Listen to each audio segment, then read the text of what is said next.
Madanapalle sub collector కార్యాలయంలో ఉన్నటువంటి file అన్నిటిని కూడా దగ్ధం చేసి వారం రోజులు గడుస్తూ ఉన్నది.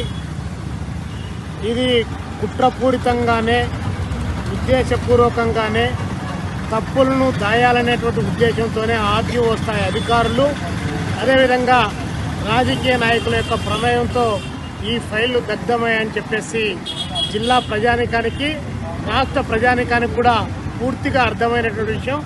అయినప్పటికీ కూడా వారం రోజులు అవుతా ఉన్నా ఇంతవరకు ఎలాంటి చర్యలు తీసుకొని వారిని అరెస్ట్ చేయడంలో ఇంకా అలసత్వం అన్నటువంటిది కొనసాగుతూ ఉంది. తక్షణం దీనిపైన అరెస్టు చేసి వారిని దోషులను శిక్షించాలని చెప్పేసి మేము కోరుతా ఉన్నాం.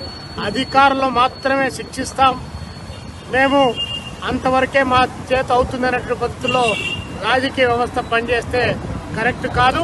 ఇందులో ఉన్నటువంటి రాజకీయ పాత్రదారులను వాళ్ళు ఎవరున్నా సరే, వారిని ఏ స్థాయిలో ఉన్నా సరే, ఏ పార్టీకి సంబంధించిన వారైనా సరే వారిని శిక్షించాలని చెప్పేసి భారత కమ్యూనిస్ట్ పార్టీ సిపిఐగా మేము డిమాండ్ చేస్తూ ఉన్నాం. అదేవిధంగా ఈరోజు రాష్ట్ర వ్యాప్తంగా మదనపల్లి సబ్ కలెక్టర్ కార్యాలయంలో జరిగినటువంటి ఈ యొక్క ఘటన సంచలనం రేపినటువంటి పరిస్థితి కూడా కనిపిస్తూ ఉంది. మరి ఇందులో రాష్ట్ర ప్రభుత్వానికి కూడా మేము విజ్ఞప్తి చేస్తూ ఉన్నాం. రెడ్ బుక్ ఒకటి రాసుకున్నామని చెప్పేసి ప్రకటించారు. మేమైతే కోరుతా ఉన్నాం, రెడ్ బుక్లో పేజీలు మాత్రం దయచేసి చించమాకండి.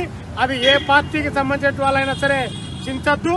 మీ దగ్గరికి వచ్చి శరణు కోరితే రకరకాల పద్ధతిలో ఇవన్నీ రాజీలు అయిపోతాయని చెప్పేసి ప్రజలు ఇప్పటికే చర్చించుకున్నటువంటి నేపథ్యం ఇక్కడ కొనసాగుతూ ఉంది. కాబట్టి దీనిపైన తక్షణం చర్యలు తీసుకోవాలని చెప్పేసి మేము సిపిఐగా డిమాండ్ చేస్తున్నాం. మొట్టమొదటిసారి ఈ యొక్క ఘటనను వెలుగులోకి తీసుకొని వచ్చింది సిపిఐ పార్టీ. అందుకని చెప్పేసి మళ్ళీ ఒకసారి రాష్ట్ర కమ్యూనిస్టు పార్టీ పక్షాన ఈ రాష్ట్ర ప్రభుత్వానికి విజ్ఞప్తి చేస్తా ఉన్నాం. పేపర్లో రోజువారీ పుంకాలుగా వస్తూ ఉన్నాయి. బాధితులంతా విపరీతంగా బయలుదేరి వస్తూ ఉన్నారు. మా భూములు కబ్జాకు గురైనాయి, మా ల్యాండ్ ఆక్రమించారు, మాకు రావాల్సినటువంటి ఇవ్వలేదు అని చెప్పి, అదేవిధంగా అనుమతులు లేకుండానే 2 ప్రాజెక్టులు చిన్న ప్రాజెక్టు ఇక్కడ కట్టి మొత్తం గవర్నమెంట్ అనుమతులు లేకుండా పెద్దిరెడ్డి గారి నాయకత్వంలో ఆ యొక్క ప్రాజెక్టులు కట్టడానికి కూడా ప్రయత్నం చేశారు. దాని మూలంగా కోల్పోయినటువంటి వారికి కనీసం కాంపన్సేషన్ కూడా ఇవ్వనటువంటి పరిస్థితి. ఆ రైతులు కూడా ఈరోజు గగ్గోలు పెడతా ఉన్నారు.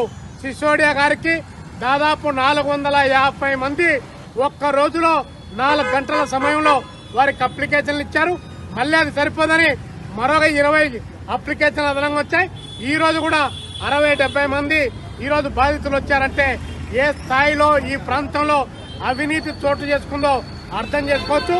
ఈ జిల్లాలో, అన్నమయ్య జిల్లాలో మేము మొదటి నుంచి చెప్తా ఉన్నాం, భారత కమ్యూనిస్ట్ పార్టీ సిపిఐగా రాబందులు వచ్చాయి, నేలపైన వాలాయి, మొత్తం కొండలను, గుట్టలను, ఇసుకను, ఎర్రమట్టిని, వంకలను, వాగులను మొత్తం కబ్జా చేసి అసైన్ ల్యాండ్ను 100 ఎకరాలు అధికార పార్టీకి సంబంధించినటువంటి నాయకత్వాలు వారు కైంకర్యం చేశాయి. దానికి ప్రతిపక్ష పార్టీలు కూడా అంతో ఇంతో పాత్రదారులుగా ఉన్నాయి.